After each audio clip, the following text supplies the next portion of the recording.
Afrique du Nord, 1943. Des chars américains se lancent dans leur première mission de combat de la Seconde Guerre mondiale, un baptême de feu. On pensait avoir le meilleur équipement. On se croyait prêt. Le général a dit « Attaquez à mon signal ». Mais quand on affronte l'Afrika Korps, c'est la victoire ou la mort. Distance 500 mètres. Char à 12h30. Feu à volonté. À la tête de l'assaut allemand se trouve Erwin Rommel, le renard du désert. Il disait « Faites votre travail. Tirez, tirez, tirez !» George Patton est le seul espoir des Américains. S'il était capable de faire preuve d'autant de courage, on le pouvait aussi. Deux des plus grands commandants de chars d'assaut de la Seconde Guerre mondiale croisent les tourelles à la campagne de Tunisie.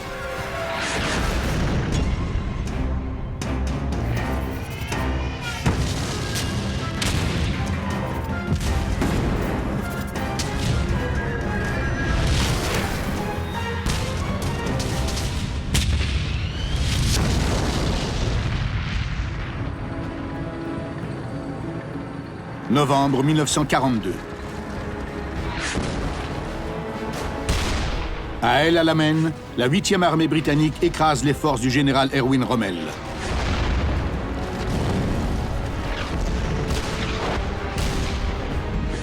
Son imposante Afrika Korps est réduit à 64 chars d'assaut.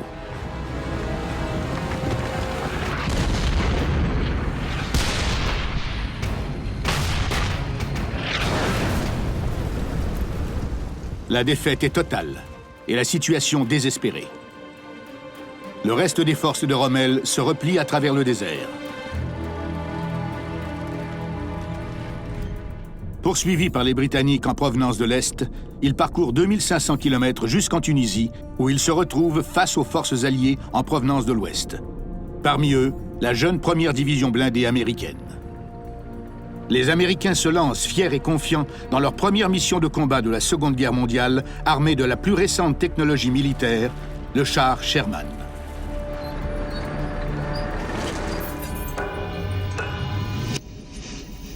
Le nouveau char des Alliés est rapide et puissant. Il peut atteindre près de 40 km/h et il est armé d'un canon court de 75 mm. À El Alamein, le Sherman remporte la victoire. Les Américains s'attendent au même résultat en Tunisie. On pensait avoir le meilleur équipement. On se croyait prêt. Il n'y avait rien à craindre. Les Alliés commencent le combat avec une force impressionnante de 400 chars d'assaut, 100 chasseurs de chars et 70 000 hommes. Mais pour les blindés américains, il s'agit de leur premier combat sur le champ de bataille. Malgré leur assurance, ils sont encore novices. On n'avait absolument aucune expérience de combat. C'était un grand handicap. De son côté, Rommel souffre d'un manque de soldats et d'armement.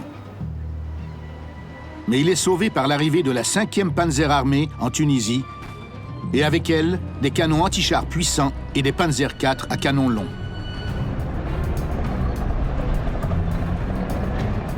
C'était probablement le meilleur char du monde à l'époque. Encore mieux que le Sherman.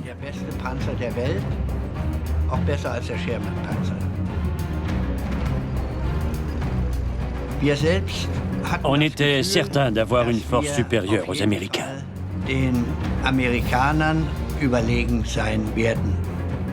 En janvier, les Allemands déploient 300 Panzer, plus de 100 000 soldats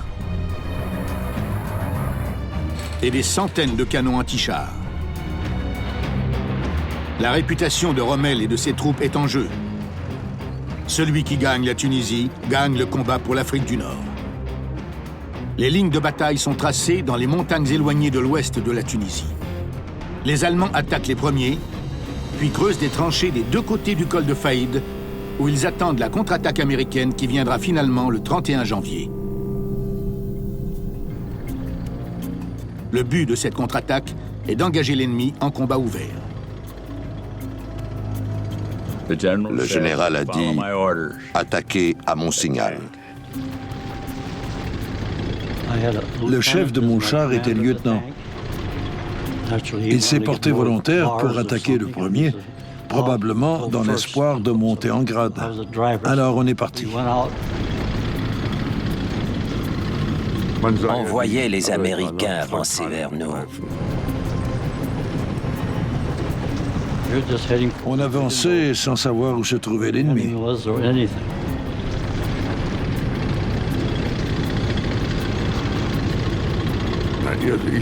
Ce n'est pas pour parler en mal des Américains,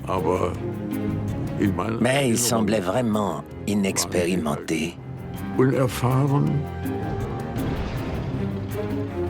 Nos canons 88 étaient bien camouflés dans le champ de cactus.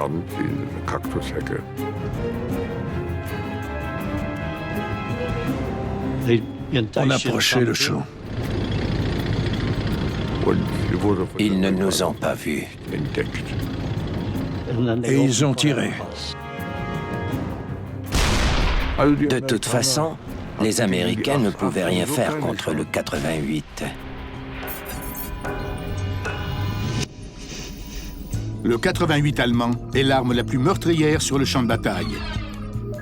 Avec un canon de 4,9 mètres et une vitesse initiale de 820 mètres par seconde. Lorsque la vue est dégagée, il peut détruire un Sherman à plus de 2 km.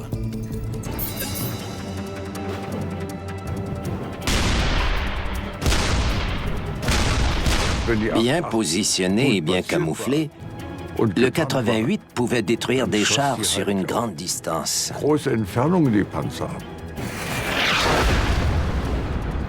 La seule façon de les vaincre était de les attaquer de front. S'ils nous frappaient par le flanc, on n'était plus vulnérables. Parfois, on ne savait même pas d'où ils venaient. Les explosions d'obus étaient assourdissantes, même à 3 mètres de nous. J'avais envie de sortir de mon char et de leur envoyer les obus avec un bâton de baseball. Le canon 75 mm d'un de nos blindés a été coupé en deux. On aurait dit un howitzer à canon court.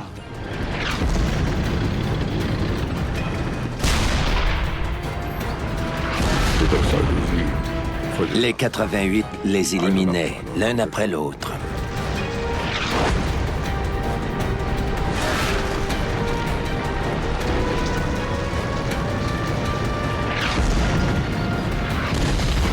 Il fallait bouger pour ne pas se faire tirer dessus. On ne pouvait pas rester en place. Le chef de char m'a donné l'ordre de reculer. Il a dit « On fout le camp d'ici ». Il a répété l'ordre, mais mes jambes tremblaient trop.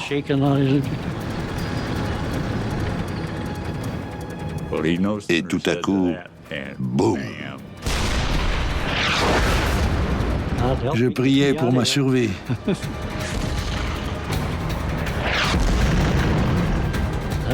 J'étais terrifié. On en a détruit plusieurs. Les autres se sont enfuis.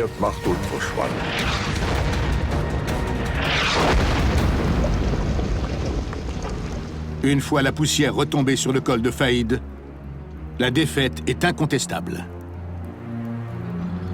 On pensait avoir le meilleur équipement, mais on avait tort.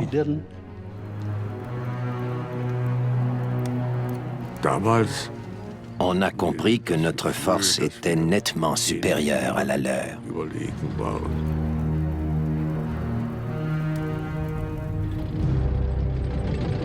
Mais les commandants américains refusent d'en rester là.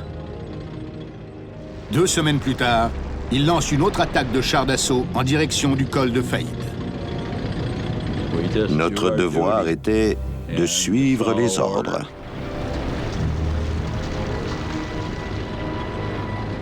C'était tout un cadeau pour nous.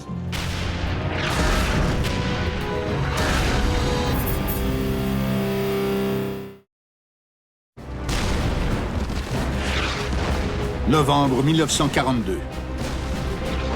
Les forces de Rommel subissent la défaite à El Alamein.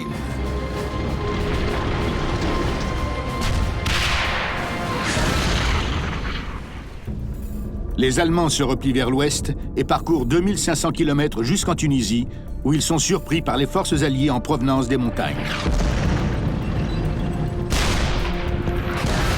Les forces américaines inexpérimentées tombent dans une embuscade au col de Faïd. Les panzers allemands continuent leur avancée et prennent possession de Sidi Bouzid. Les Américains téméraires contre-attaquent une fois de plus avec les chars Sherman. À partir de ce moment, on savait qu'on n'était pas de taille contre leur armée. On le savait très bien. Et pourtant, notre devoir était de suivre les ordres.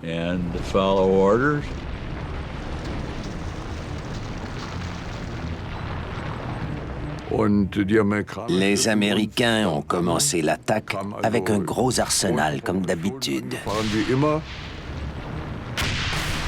C'était tout un cadeau pour nous. Les Américains cherchent à démontrer leur force. Ils avancent à toute vitesse, formation en V, et chargent tête baissée vers le col de Faïd. Dans leur emportement, ils soulèvent un nuage de poussière important qui les empêche de voir les deux divisions de panzer de chaque côté de la route. C'est un exemple typique de charge de cavalerie. Mais cette tactique, qui date d'avant même la Première Guerre mondiale, se révélera bien dépassée contre des panzers aguerris. Ils n'ont pas vu nos deux compagnies de blindés qui les attendaient le long de la route. Il faut dire à leur défense qu'on était plutôt bien cachés.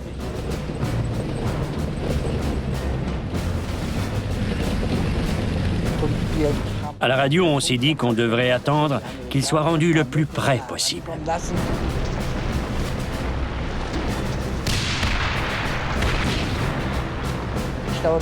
Quand le premier char est arrivé à environ 300 mètres de nous, on a ouvert le feu. C'est ainsi qu'a commencé la bataille de Sidi Bouzid.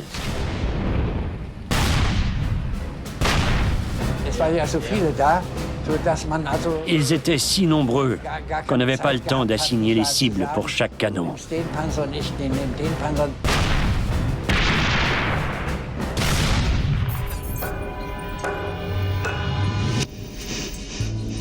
Le char allemand Panzer IV est l'un des plus puissants chars sur le champ de bataille. Avec son long canon de 75 mm, il peut percer le blindage d'un Sherman à une distance de 2 km. À quelques centaines de mètres, il peut le réduire en miettes.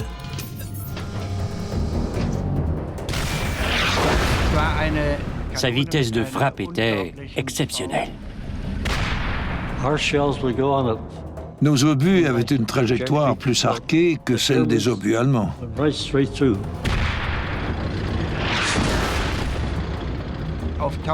À une distance de 1000 mètres, il fallait viser seulement 10 cm plus haut que la cible. À moins de 1000 mètres, on pouvait viser la cible directement. Les projectiles étaient très rapides.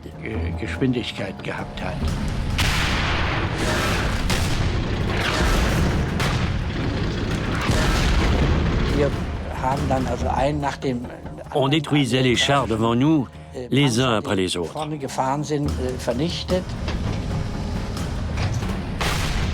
Évidemment, ils tiraient eux aussi. On ne tirait pas n'importe où. Il y a peut-être eu quelques tirs à l'aveuglette, mais la plupart du temps, on visait la cible.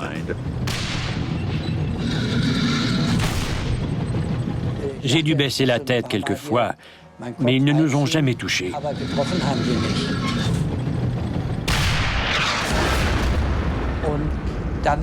Les chars américains en queue de peloton ont pu voir ce qui se passait. Ils en ont probablement déduit qu'ils n'avaient aucune chance et ils se sont enfuis vers le nord.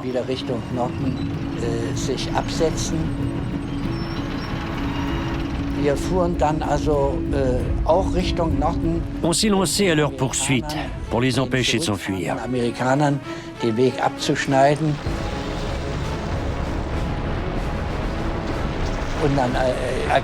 Le duel entre les Sherman et les Panzers n'a duré que quelques minutes.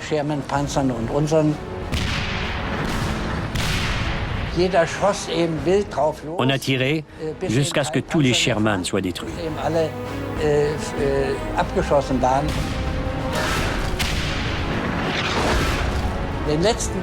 Le dernier char était à 2 kilomètres de nous.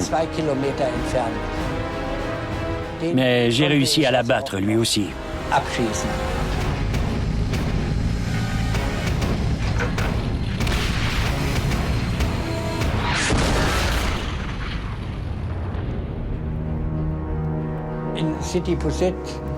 À Sidi Bouzid, on a détruit entre 45 et 60 Sherman ennemis. De notre côté, on n'a subi aucune perte.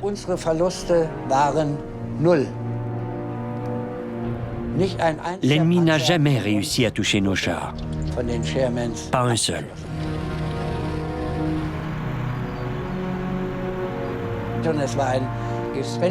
C'était une image terrifiante. Tous ces chars d'assaut en feu sur un si petit territoire.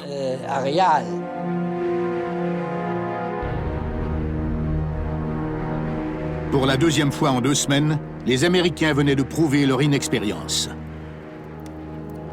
Plus de 100 chars d'assaut sont détruits. Ses ennemis à sa merci, Rommel mijote un nouveau plan audacieux. Traverser les positions ennemies et éliminer la menace américaine une bonne fois pour toutes.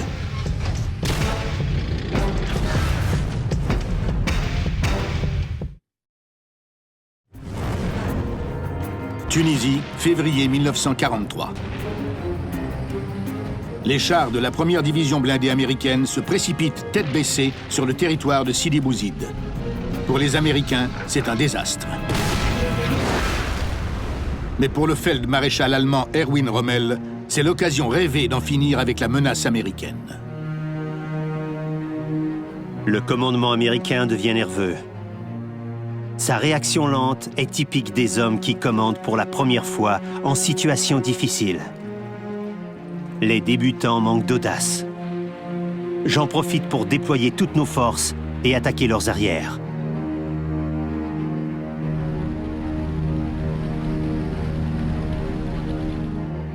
L'opération Storm Tide de Rommel est constituée d'une attaque de Panzer sur 3 fronts à travers les cols de montagne.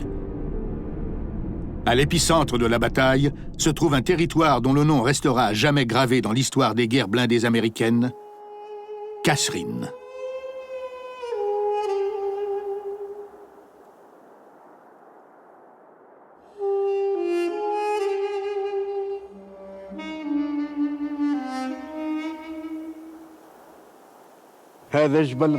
On les appelle les collines de chars d'assaut.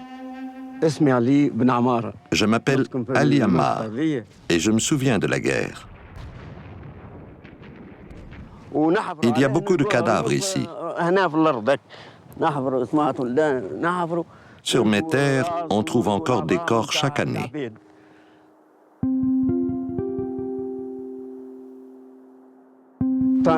Les Allemands étaient là-bas et les Américains de ce côté.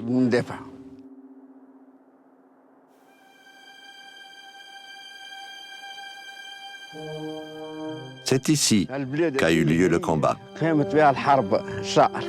Cette montagne était un point crucial de la bataille. Février 1943.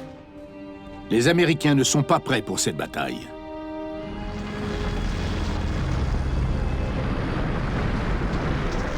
Leurs défenses entourant Kasserine sont étirées et faiblement armées. L'artillerie lourde prend position sur le terrain rocheux et la compagnie C du 805e bataillon de chasseurs de chars se positionne en terrain surélevé plus au nord. Je ne peux pas dire qu'on avait peur à ce moment-là. On n'avait pas encore vécu de gros conflits dans cette région. Tout était calme. Mais on ne savait jamais combien de temps ça pouvait durer. Dès l'aube, les panzers allemands se mettent en marche. Rommel lui-même mène l'assaut à la tête du peloton. L'ordre était court et précis. Suivez-moi, le reste sera expliqué en chemin. C'était tout. Tout ce que je pouvais répondre, c'était « À vos ordres, Feldmaréchal ». Je n'oublierai jamais ce moment. Ils étaient si proches, il y en avait à perte de vue de tous les côtés. On se demandait comment ça allait se terminer. Ils étaient surpris de voir arriver des Allemands dans cette zone.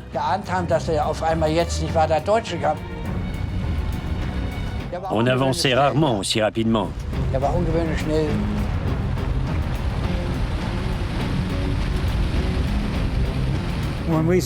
Dès qu'on les a vus, on a paniqué.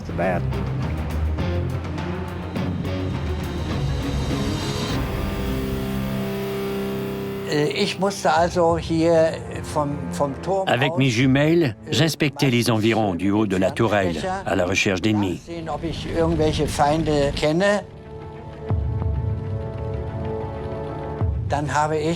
J'ai dit à mon artilleur, tourelle, à 12h30. Ensuite à mon chargeur, munitions perforantes.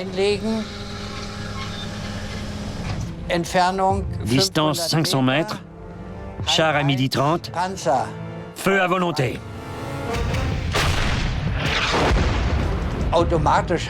Le chargeur replaçait automatiquement un obus dans le canon.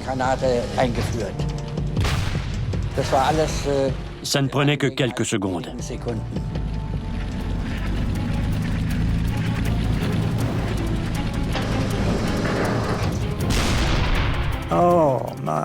Je peux vous dire que ça nous a surpris. La suite nous terrifiait. Char américain à 2h. Munitions perforantes, feu à volonté.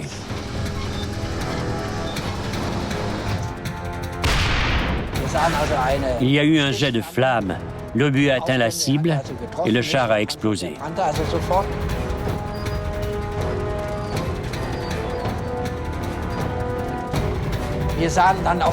Soudainement, on a aperçu 8 Sherman américains sur notre gauche. On s'est repositionné rapidement.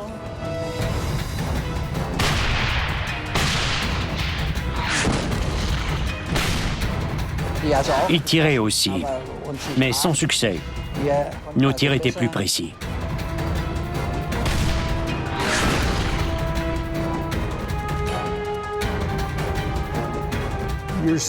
On avait peur. On ne pensait qu'à notre survie. Nos canons étaient prêts. On a commencé à tirer d'en haut.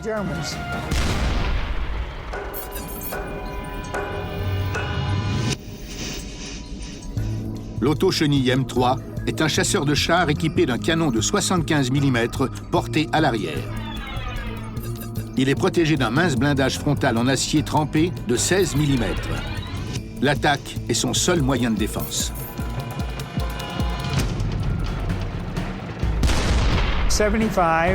Nos 75 mm frottaient leur char comme on craque une allumette.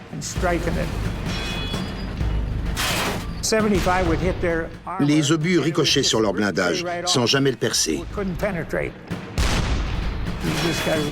Il fallait faire quelque chose le plus rapidement possible. Acculés à la montagne et inférieurs en nombre et en puissance de feu, les chasseurs de chars sont sur le point de devenir les proies. L'ennemi se rapprochait. On ne savait plus quoi faire. On était entouré de pentes raides. On était pris au piège.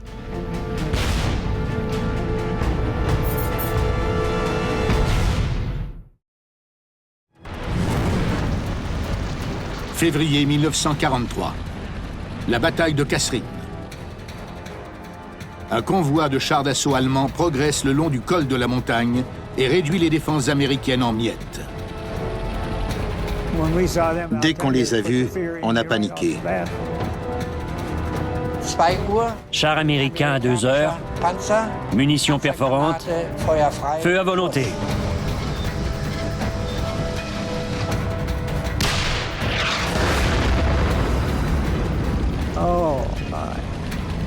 Je peux vous dire que ça nous a surpris. La suite nous terrifiait. La compagnie C du 805e bataillon de chasseurs de chars est coincée entre le flanc de la montagne et les panzers indestructibles de Rommel. L'ennemi se rapprochait. On était pris au piège.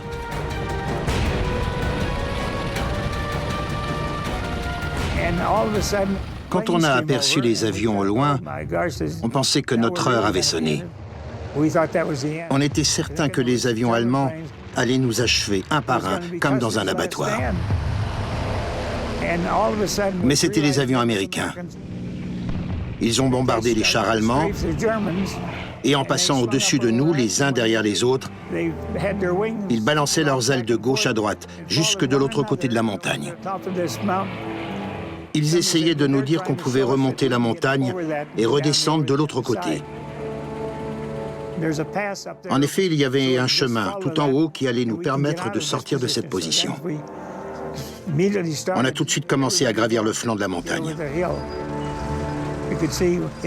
Ça semblait impossible, mais quelques-uns y sont arrivés.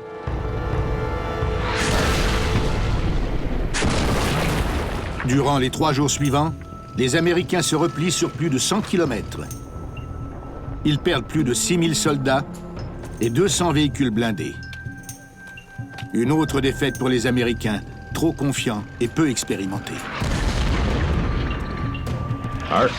Nos commandants n'avaient ni le savoir, ni l'expérience nécessaire pour affronter une force comme celle-là, nettement supérieure à la nôtre.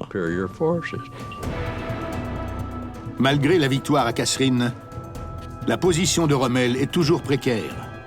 Il est entouré de ses ennemis. Maintenant que la menace américaine est moins pressante, il détourne son attention vers la 8e armée britannique à l'est. Le 6 mars, il mène un autre convoi massif, mais cette fois-ci vers Medellín. On est sorti du col et on a traversé le désert à une très grande vitesse. On formait un immense nuage de poussière pour couvrir nos arrières.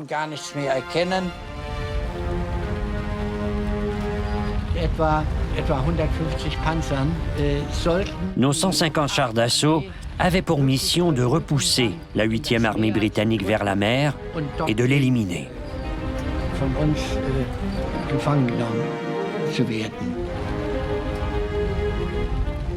Mais Rommel joue de malchance. Les services de renseignement britanniques interceptent ses ordres et déploient 500 canons pour lui barrer la route.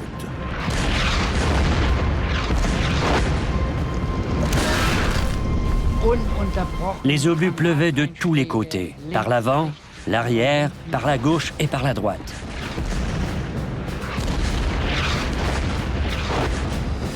À côté de moi, à 15 mètres environ, le char d'un des sergents a été touché directement sur la tourelle.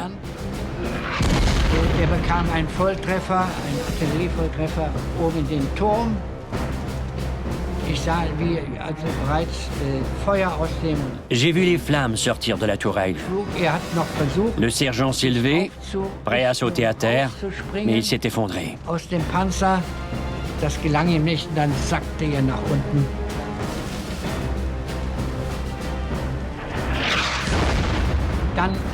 Devant moi, il y avait le char du commandant de compagnie von Schlieffen.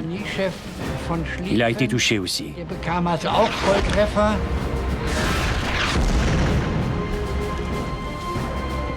Aveuglés par la poussière, les panzers allemands sont une cible facile. Ils ne peuvent pas attaquer efficacement l'ennemi, puisqu'ils ne savent pas où il se trouve.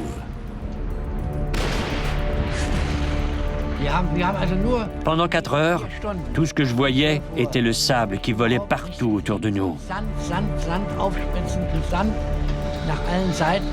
C'était impossible de voir quoi que ce soit en avant, à gauche ou à droite. On ne voyait rien du tout.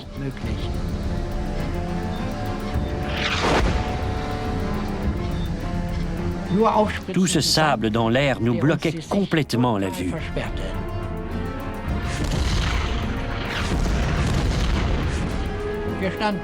On ne bougeait plus. On ne savait pas dans quel sens on devait aller. On était resté planté là pendant 4 heures dans la peur de recevoir un obus.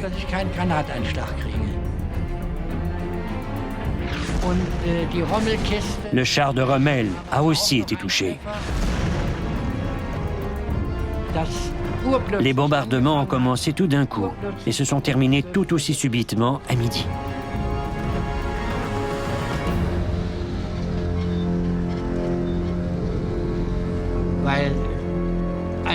Ce n'était pas une surprise d'apprendre par la suite que 55 de nos 150 chars d'assaut avaient été détruits.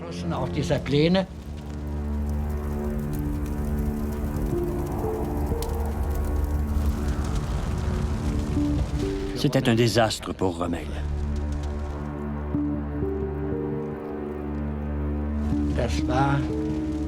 Ce fut sa dernière bataille en Afrique. 3 jours plus tard, Hitler appelle secrètement Rommel en Allemagne pour des traitements médicaux, privant ainsi ses soldats de leur figure de proue au moment où ils en ont le plus besoin. Battus par les Britanniques dans le désert, leur seule chance de survie est de se replier vers l'ouest à travers les montagnes. Mais les Américains ont regroupé leurs forces. En l'absence de Rommel, ils ont repris possession des montagnes de Kasserine. Ils ont maintenant un nouveau commandant. Le général George Patton est un homme qui n'a pas la langue dans sa poche. Et quand il dirige, il s'attend à ce qu'on lui obéisse. Il nous faisait rire quand il disait « Nous sommes des hommes de Mars. N'ayez pas peur, vous êtes entre bonnes mains. Nous serons victorieux. » Le général semble fier et confiant. Mais son courage est sur le point d'être mis à l'épreuve sur le champ de bataille.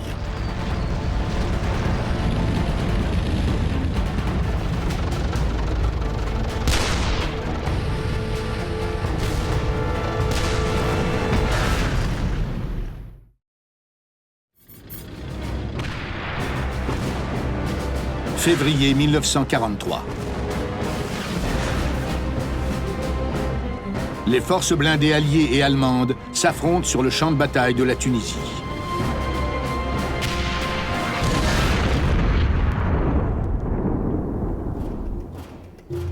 Après avoir subi l'humiliation d'une série de défaites, les Américains sont placés sous la direction du général George Patton. Il a pour mission de transformer cette armée en retraite en une armée de vainqueurs. Il disait des choses comme « On va les avoir, ces salauds ». S'il était capable de faire preuve d'autant de courage, on le pouvait aussi. Ça nous a redonné confiance de savoir qu'il croyait en nous. Les forces américaines revigorées occupent à nouveau les montagnes pour resserrer l'étau sur les panzers allemands et leur bloquer la route à El Guettar. C'est ici que Patton trace une ligne dans le sable, au-delà de laquelle les Américains refusent de reculer.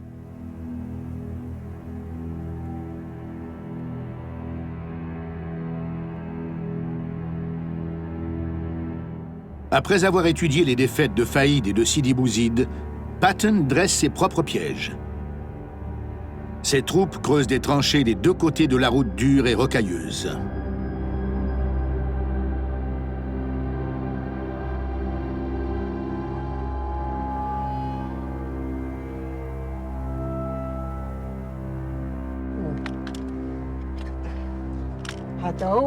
Ça, c'est une pièce de canon qu'ils ont laissée derrière.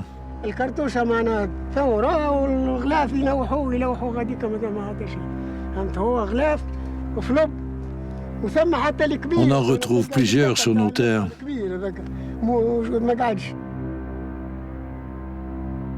Vous voyez, il y en a une autre juste là.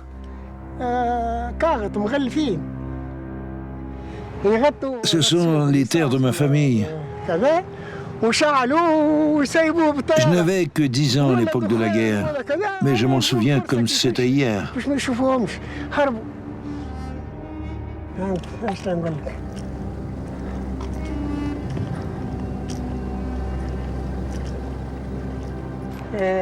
بالنسبة للألمان في الجبل ذاك من آخر الجبل حتى للبقعة العالية ذي Les Allemands arrivaient par le col de montagne, par là-bas. Les Américains, eux, étaient positionnés dans les montagnes de l'autre côté.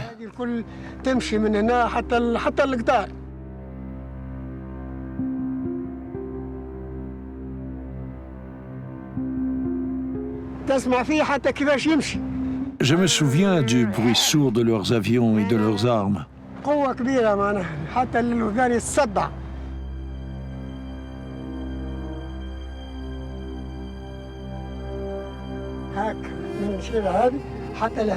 Ma terre était devenue un champ de bataille.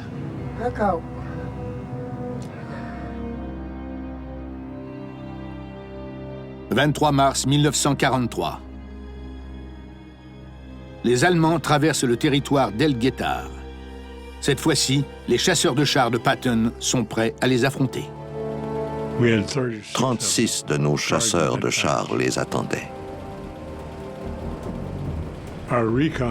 Notre éclaireur est arrivé face à face avec 75 chars d'assaut allemands qui traversaient le désert et avançaient vers nous. Ils roulaient très lentement parce qu'ils savaient qu'on était là. Leur avancée était lente mais constante, comme s'ils étaient en pleine parade militaire. Les Allemands prennent un risque calculé. Les Panzers forment un cercle d'acier au centre de la route et s'engagent dans le col à 5 km/h. L'objectif est de se protéger d'un bouclier de blindage pour traverser les lignes américaines étendues de chaque côté de la route. Quand on était derrière la crête, on ne pouvait pas les voir. Alors on remontait, on tirait et on redescendait.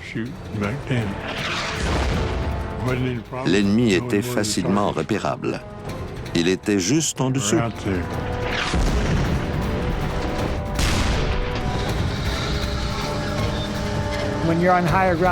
C'est plus avantageux de tirer vers le bas que de tirer vers le haut.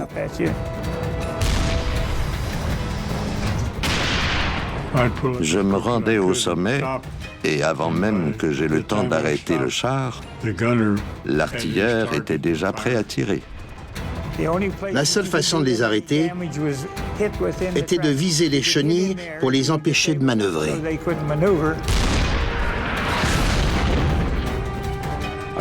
En combat, on ne doit pas penser à l'éventualité de la mort.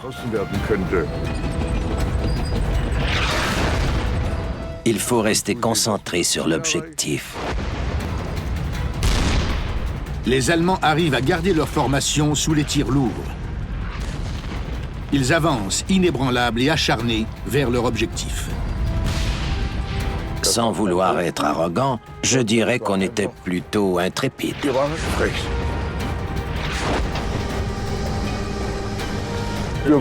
On était un corps d'élite, n'est-ce pas?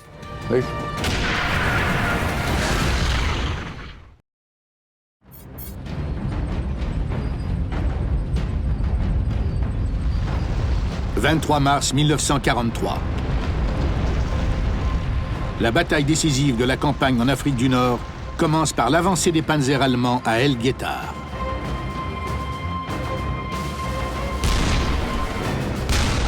Pour la première fois de la campagne, les forces américaines refusent de céder. Le combat dure plus de 12 longues heures.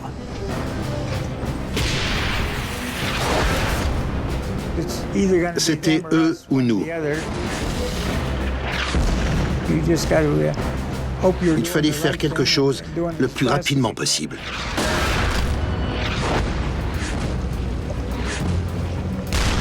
Le conducteur était assis juste à côté du canon. C'est pour ça que je n'entends plus très bien aujourd'hui.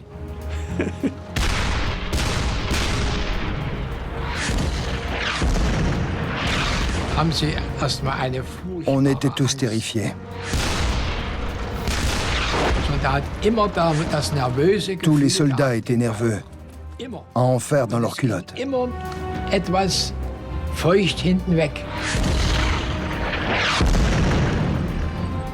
Les Allemands étaient forts, il faut leur donner ça. Une fois leur char hors service, les soldats encore vivants installaient la mitrailleuse du véhicule sur le sol et continuaient à tirer.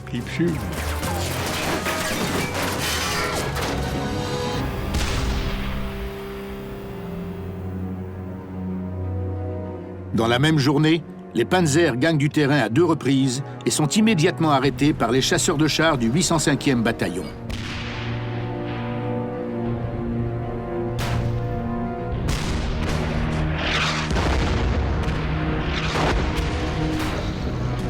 Pour les deux parties, les pertes sont élevées. À la fin de la journée, le feu ravage encore 21 chasseurs de chars et 31 Panzers laissés sur le champ de bataille.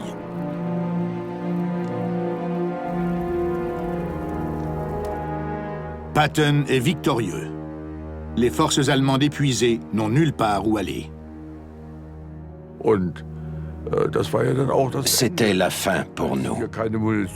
On n'avait plus de munitions et plus d'essence. Il fallait se rendre.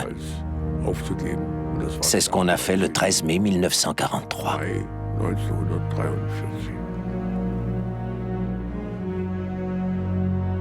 Plus de 250 000 soldats allemands en Tunisie capitulent devant les Alliés.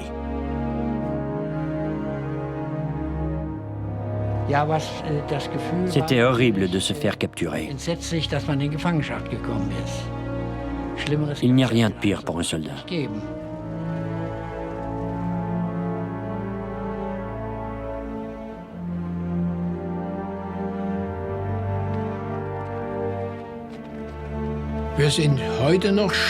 On est encore très fiers d'avoir fait partie de l'Afrika Korps allemand.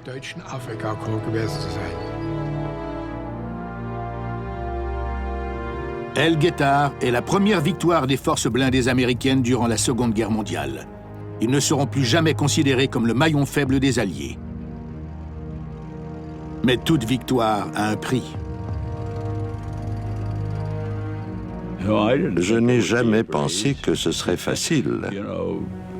Ce n'est jamais facile sur un champ de bataille.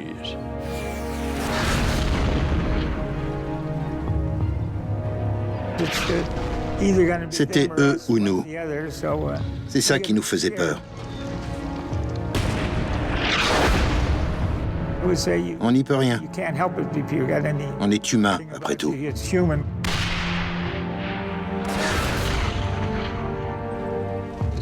C'est un fait qu'il faut accepter. En temps de guerre, il y aura toujours des pertes. Certains de vos amis y laisseront la vie.